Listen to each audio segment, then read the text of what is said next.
प्यार से कहना आज काफी समय के बाद इस गोपालापुर ब्रांच में आप संतों महात्माओं के दर्शन करने का सौभाग्य प्राप्त हुआ है। ये जब सदगुरु की बहुत अपार कृपा होती है तो संतों के दर्शन होते हैं। गुरसिख ये साथ संगत ब्रह्म ज्ञान लेने के बाद समझ चुका है कि बिना सत्संग के उसका जीवन साथ संगत को कोई भी भक्ति में सार्थक नहीं है। जिस तरह एक मछली बिना पानी के नहीं रह पाती, कितना भी उसके साथ संगत जीवन में सुख दिया जाए और पानी से बाहर निकाल के उसको कहा जाए कि आपको बहुत अच्छे अच्छे सुविधाएं, बहुत अच्छे अच्छे सामान, वो कहती है कुछ भी आप मुझे दीजिए, पहले पानी में जाइए। इसी तरह महात्मा संत जो होते हैं ब्रह्म ज्ञान लेने के बाद वो साथ संगत दुनिया के जितने भी काम होते हैं, पारिवारिक, बिजनेस का, नौकरी का, खेती का, कितना भी काम करते हैं, लेकिन साथ संगत उन्हें पता है जब सत्संग की आवाज पड़ती है तो वो दौड़ दौड़ के सत्संग में आते हैं, क्योंकि सत्संग से ही साथ संगत हमारी भावनाएं बदलती हैं। जो हमारे मनों में टेंशन होता है, नकारात्मक भाव होते हैं, वो साथ संगत सत्संग में आने से सकारात्मक भाव बन जाते हैं। और सेवा के लिए तो हम सभी जानते हैं, साथ संगत महात्मा कहते थे कि सेवा और भक्ति करो पाताल में, प्रकट होए आकाश, और तीन लोक में ना छुपे कबीरा हरि का दास। साथ संगत एक बार की बात है कि महात्मा आए। कई बार ऐसा होता है, कई महात्माओं के चप्पल में मिट्टी भी बहुत लगी होती है, तो दांत साफ करके पॉलिश तो कर दिया। इतने में दादाजी आए, बोले तुम इसको पॉलिश नहीं किए। हमका पॉलिश तो किया दादाजी। बोले इसको चमकाओ। अरे हमका इतना कितना चमका है कि चमका दिए। बोले इसको चमकाओ, तो मैंने कहा इसको इतना चमकाने से क्या होगा भाई, पॉलिश तो कर दिया मैंने। बोले इसको चमकाओगे तुम्हारी किस्मत चमकेगी। साथ संगत ये 50 साल पहले। तो बोले तुम स्कूटर चाहते हो? मैंने कहा, कहे तुम आशीर्वाद मांगो, तुमको सुख मिलेगा, तुमको शांति मिलेगी और तुमको गाड़ियां भी मिलेगी, लेकिन सेवा जरूर करनी है। तो साथ संगत वो सेवा की किस तरह कराई जाती है, और दुनिया में साथ संगत गुरु घर से बढ़कर कोई सेवा नहीं। या भाग्यशाली है गोपालापुर वाले कि गुरु का घर बन रहा है, ये साथ संगत बन रहा है, साथ संगत मंदिर बन रहा है। यहाँ तो किसी महात्मा ने अगर एक ईंट भी उठा के अगर वहां पे रख दिया तो वो भी गुरु के खाते में जानी है। तो साथ संगत ये आज इलाहाबाद में भी बहराना भवन के पास में अमदावा भवन, एक नया भवन बन रहा है, बहुत बड़ा। अब दास देख रहा है साथ संगत, वहां बच्चे भी, बड़े भी, बुजुर्ग भी, सेवा दल भी, सभी महात्मा सेवा करते हैं साथ संगत। तो वो दास को बात याद आती है कि गुरु की सेवा से साथ संगत जीवन में इतनी खुशियां मिलती हैं। दास ने कई ऐसे महात्मा एग्जाम्पल देखे, लेकिन बस वो सेवा कौन सी होती है, परवान कौन सी होती है, तन मन धन तीनों से ऊंची वो सेवा कहलाती है जो होवे निष्काम निरंचित, वो सतगुरु को भाती है। सेवा करके कभी ये नहीं सोचना कि मैं सेवा कर रहा हूं मुझे ये मिल जाए। वो दास की वो बात आप इस भावना में नहीं आना है, क्योंकि साथ संगत वो बचपना था, नहीं समझती। लेकिन हमें साथ संगत ये सेवा निष्काम करनी है। मांगना है तो भक्ति मांगनी है, साथ संगत की भूख मांगनी है, सेवा करने का भाव बना रहे। तो साथ संगत ये सत्संग भवन बनने जा रहा है, शुरुआत इसकी हो गई है। साथ संगत दास को फिर छोटे लाल जी ही बार बार याद आ रहे हैं। आज उनके परिवार के, उनके पुत्र दास को भी पता लगा, भाई साहब ओम प्रकाश जी जो पूर्व प्रधान जी भी रहे। दास कहता बहुत भाग्यशाली हैं बच्चे, उनके परिवार वाले, जिन्होंने साथ संगत वाकई में अपने जीवन में साथ संगत पूर्ण सदगुरु के रहते हुए अपनी तन मन धन से सेवा को किया। ये बहुत भाग्यशाली है। इंसान आता है, शरीर छोड़कर चला जाता है, लेकिन याद किसको किया जाता है? उनकी उनकी सेवाओं को याद किया जाता है। और जब उनकी सेवाओं को याद करते हैं तो हमारे अंदर भी वो भावना बनती है कि मैं भी ऐसी तन मन धन से गुरु घर की सेवा करूं, मैं भी संतों की सेवा करूं, जिससे कभी जीवन में मैंने भी जाना है। तो आज कबीरदास जी का, सूरदास जी का, मीराबाई का, भगत प्रहलाद का ये नाम क्यों लिया जाता है? अब जो बहनें बैठी है यही मीराबाई है, यही सावित्री देवी है। महात्मा बैठे कबीरदास जी हैं, सूरदास जी हैं, और बच्चे भी बैठे हैं सार संगत, जिनको हम ध्रुव प्रहलाद भी कहते हैं, क्योंकि ये वही ब्रह्म ज्ञान है जो उस समय सार संगत ब्रह्म ज्ञान हमें दिया गया था। वही ब्रह्म ज्ञान जो आज हमें मिल रहा है, क्योंकि सार संगत ये बहुत बड़ी गुरु की कृपा है। वक्त रहते हमें जीवन में ये बात समझ में आ जाए कि गुरु की सेवा करनी है तो फिर संतों की सेवा शुरू करनी है। और आज सार संगत की सद्गुरु कृपा से ये जो भवन बन रहा है, तो महात्मा सेवा दल के नौजवान भाई बहन भी हैं, सार संगत की बहनें भी हैं, भाई भी हैं, बड़े भी हैं, बच्चे भी हैं। जो भी सार संगत महात्माओं ने बताया कि जिसको जो जो समय मिले सार संगत यहाँ पर आकर सेवा करें। ये तन की सेवा का बहुत बड़ा फल मिलता है। महात्मा कहते हैं तन की सेवा करो रोग मिट जाए, और धन की सेवा करो अमुठ धन घर में आए। तो सार संगत जब ये हम सेवा करते हैं तो निस्वार्थ सेवा का फल बहुत ज्यादा है। हमें पता भी नहीं लगता है सार संगत कि हमारे जीवन में कितनी खुशियां आ गई। हमारे बच्चे परिवार के लायक निकलते हैं। दास देख रहा है छोटी छोटी बच्चियां, वर्दी पहन के बच्चे आज सार संगत सेवा कर रहे हैं। धन्य है आप सारे माता पिता जो अपने बच्चों को बाल संगत में बैठाते हैं, क्योंकि सार संगत ये बच्चे बहुत भाग्यशाली बच्चे हैं। इनको तो कहीं, इनकी आत्मा तो कहीं भटकी ही नहीं, ये तो ब्रह्मज्ञानी के यहाँ जन्म लिया है। तो ये जितने भी छोटे बच्चे हैं इनको सार संगत बहुत प्यार करना चाहिए, क्योंकि ये भाग्यशाली बच्चे हैं। इनको सत्संग से जोड़ना है। हृदय वाणी में भी लिखा है, धन्य है माता पिता वो जो बच्चों को सत्संग से है जोड़ते, नेकी और कमाई वाले रास्ते पर है मोड़ते। इनकी बुनियाद इतनी मजबूत है। सार संगत आने वाले भविष्य में ये मिशन के पिलर यही होंगे, यही प्रचारक होंगे, यही भगत होंगे, यही सेवादार बनेंगे। धन्य है सार संगत सदगुरु माता सुदीक्षा जी, जिन्होंने सार संगत बच्चों को भी बाल संगत दिया। हम संतों महात्माओं को ब्रह्म ज्ञान लेने के बाद ये सत्संग से जोड़ने के लिए कहा है कि जो महात्मा सार संगत जितनी सत्संग करता है उतने उसके मन सार संगत साफ रहते हैं, मन में मैल नहीं जमती है। दौड़ दौड़ के दास देख रहा है कहाँ कहाँ से महात्मा आज यहाँ पर आए हैं, क्यों आए हैं, क्या भावना है। तन से भी आए, मन से मजबूत हो गए, और धन तो अपने आप प्रफुल्लित हो गए।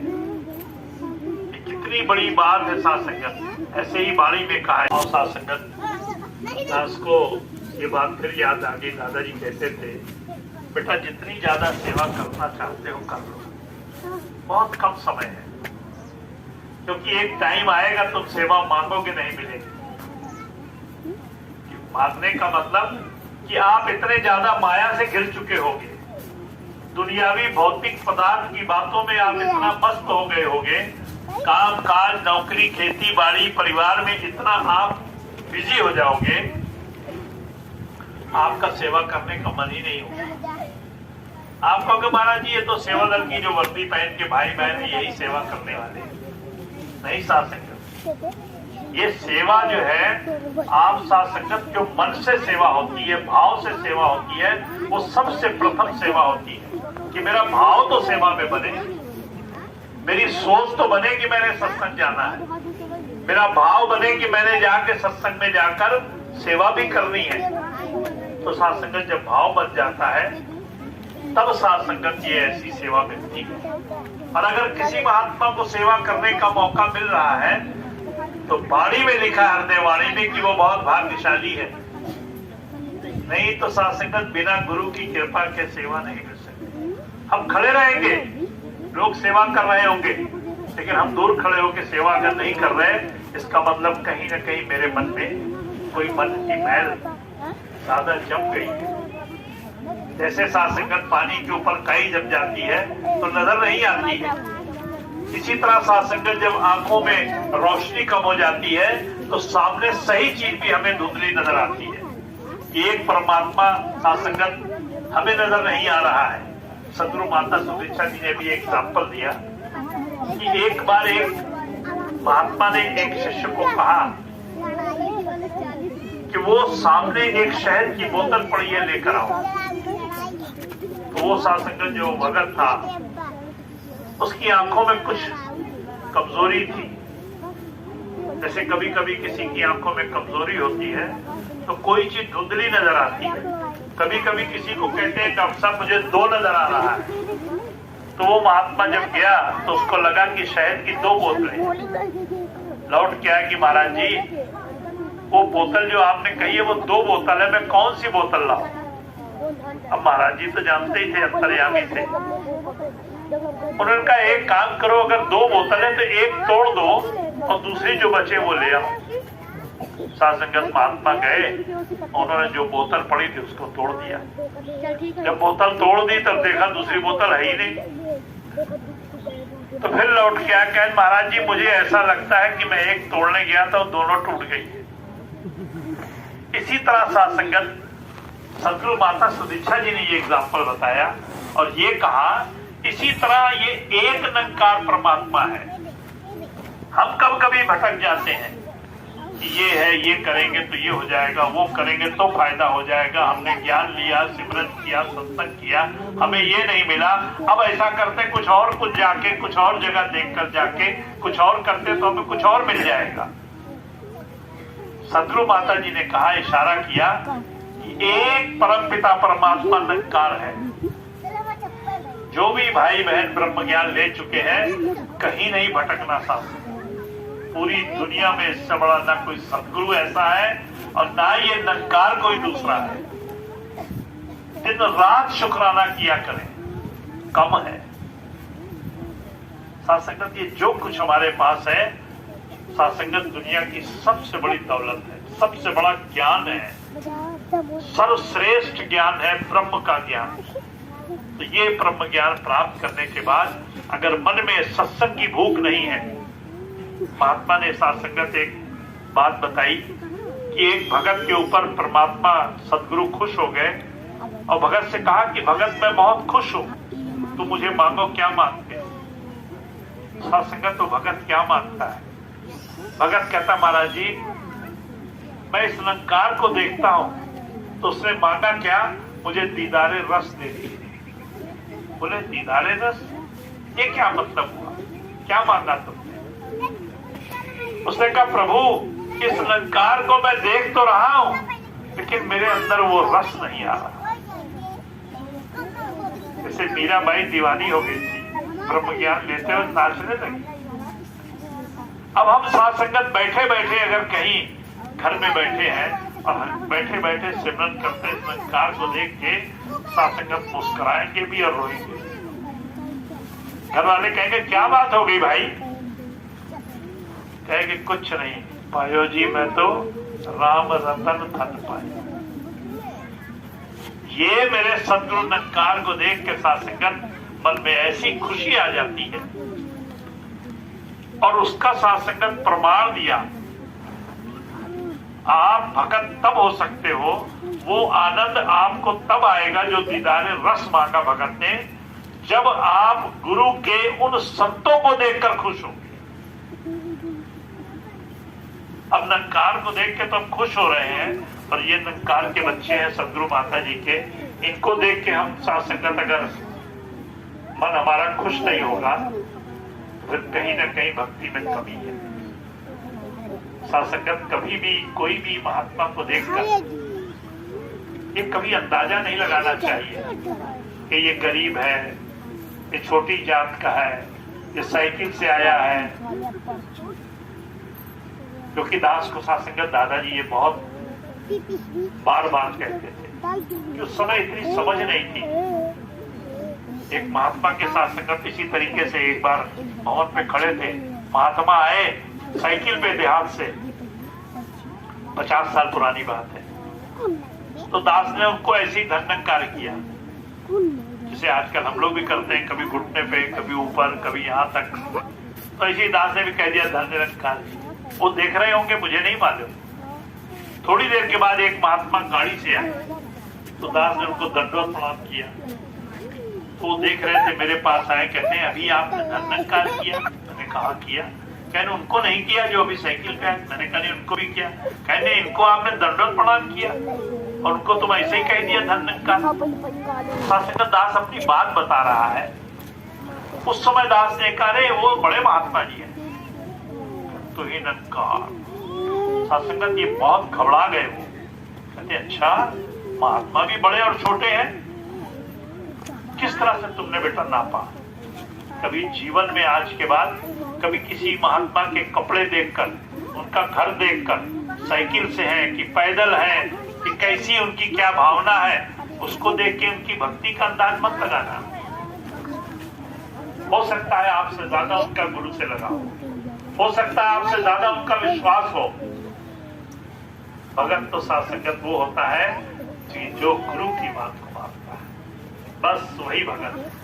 भगत को अगर कभी भी देखना हो, वो सत्संगत उसके आचरण से, उसकी भावनाओं से, उसके देखने के तरीके से, उसके खान पान से, उसके स्वभाव से, उसके उठने बैठने से, उसके लेन देन से बिल्कुल पाक साफ पवित्र होता है। वो कभी भी सत्संगत जीवन में झूठ नहीं बोलेगा, कभी छल कपट नहीं करेगा, कभी बेईमानी नहीं करेगा, कभी बात गलत नहीं करेगा। हर चीज सत्संगत उसकी इतनी पवित्र हो जाती है क्योंकि ये निरंकार का ब्रह्म ज्ञान पूर्ण पवित्र है। अगर इस निरंकार से सदगुरु ने हमें जोड़ दिया, पवित्र के साथ जुड़कर पवित्र ही सत्संगत हो सकता है। जैसे गंगा में कोई आदमी साफ पानी डालेगा तो गंगा ही होगी उसी तरह, और जब मैला डालेंगे, गंदा डालेंगे तो लोग भी ऐतराज करते हैं, भाई साहब क्यों गलत बोल रहे हो, क्यों किसी महात्मा की निंदा कर रहे हो, क्यों घर के परिवार के सदस्यों के साथ गलत का व्यवहार कर रहे हो, क्यों अपने माता पिता की इज्जत नहीं करते हो, क्यों पत्नी के साथ गलत तरीके से बात करते हो। इस ब्रह्म ज्ञान लेने के बाद तेरा रूप है ये संसार। सत्संगत हर वक्त इस निरंकार से डर करके भक्ति बहुत अच्छी हो जाती है। अगर इसका डर रहता है तो सत्संगत हमेशा, हम जब बोलेंगे भी तो सत्संगत सोच समझ के बोलेंगे। और सत्संगत ये सदगुरु की कृपा से आप भाग्यशाली हैं जो आप सबको सेवाएं मिल गई है। कोई भी ऐसा एक महात्मा सत्संगत ऐसा नहीं है जो ये नहीं कह सकता कि मुझे खुशी नहीं मिली है। खुशी मिलने का मतलब कि सेवा मिल गई। जैसे कोई इंसान की अभी लॉटरी नहीं निकली, लेकिन लॉटरी की टिकट लेके बड़ा खुश होता है, भैया 1 करोड़ की लॉटरी दिया, और उसी की प्लानिंग अंदर अंदर करता था, अगर लॉटरी मेरी मिली, मेरी निकली तो मैं क्या क्या करूंगा। सत्संगत सेवा मिलने का मतलब है कि आपको सुख मिलना ही मिलना है। परिवार का सुख, बच्चों का सुख, घर का सुख, खुशियों को खुशियों ही सत्संगत मिलती है। ऐसे सत्संगत सेवा के लिए तो कहा भी गया है कि ये गुरु घर की भवन की सेवा तो है ही है, लेकिन सबसे पहले अपने घर परिवार की सेवा है। कोई भी सेवा हो, दास को तो हमेशा शुरू से ही यही सिखाया, यही बताते थे कि पहले आप परिवार की भक्ति घर से शुरू होती है। आपका घर में कैसा व्यवहार है, आपका जीवन में कैसा आपकी बोली भाषा है, आप परिवार में अपने पति पत्नी बाल बच्चे माता पिता के साथ कैसा बात करते हो, आपकी भाषा कैसी है, आपका व्यवहार कैसा है, तो भक्ति तो घर से शुरू होती है। अभी आज सदगुरु माता दीक्षा जी कह रही हैं कि केवल अपने आप को देखना है, किसी पे निंदा, किसी पे उंगली नहीं उठाना है। अगर जीवन में कुछ सुख चाहिए तो अपने आप को देखें कि मैं क्या कर रहा हूँ, क्या मैं गुरु के वचनों पे चल रहा हूँ। फिर सत्संगत तब हम दूसरे की तरफ देखें तो उसकी अच्छाइयां देखें। जब भी देखना है कि उसके अंदर कोई भी सत्संगत, कोई ऐसा महात्मा नहीं जिसके अंदर अच्छाई ना हो, कोई ऐसा महात्मा नहीं जिसके अंदर कमी ना हो। लेकिन गुरु ने आशा ब्रह्म ज्ञान देके कि बिल्कुल कमियों को हटाकर दिखा दिया। अब आपने केवल गुण देखने हैं, कि वही निगाह मिली है कि साधक जब देखे कोई महात्मा कितना भी हो, अगर आप उसकी किसी की भी गहराई से देखेंगे उस महात्मा में कोई ना कोई अच्छाई जरूर होगी। सदगुरु माता सुदीक्षा जी ने अपने मुखारबिंद से कहा 99% अगर किसी के अंदर कमी है और 1% अच्छाई है तो आपने उस 1% अच्छाई को लेना, क्योंकि अगर आपने कमियां देखनी शुरू की तो आपके जीवन में वो कमियां आनी शुरू हो जाएंगी। जितनी जितनी आप कमियां दूसरों की देखते जा रहे हैं वो आपके हृदय के अंदर अपने आप वो कमियां आ रही है और एक दिन कमियों का भंडार हो जाएगा।